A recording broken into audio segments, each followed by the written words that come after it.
and I raised this briefly, but this, again, is an important issue in the state of Alaska. Some might say it is so extraordinarily parochial. We can't believe we spend so much time talking about the Izembek Road, a 10-mile, one-lane gravel road that would be used for non-commercial purposes to connect the small community of King Cove with the state's second longest runway there at Cold Bay.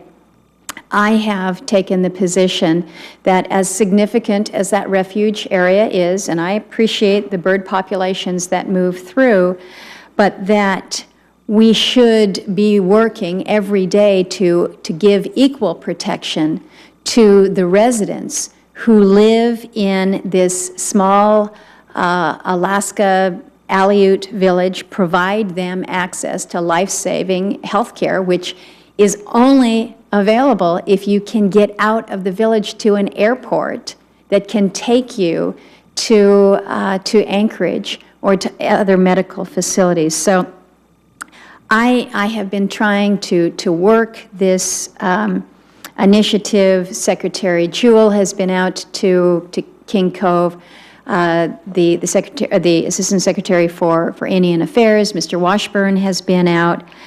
And what I would ask from you is that if you are confirmed your commitment to work for a suitable solution that will ensure the protection of the residents of King Cove, that as important as wildlife is, that we not ignore the health and safety needs of the local residents who are out there.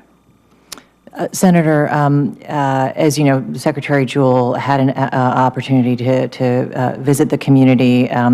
Secretary Washburn is completing or has recently completed his report to her on the situation. I recognize that this is Secretary Jewell's ultimate decision, but I absolutely commit to you that I will be looking at the critical issues, the issues of safety, health associated with whatever decisions we might make in the future, but certainly with the decision that the Secretary is going to be making associated with Izembek. So you do have my commitment, and I am very interested in engaging with you further on this issue.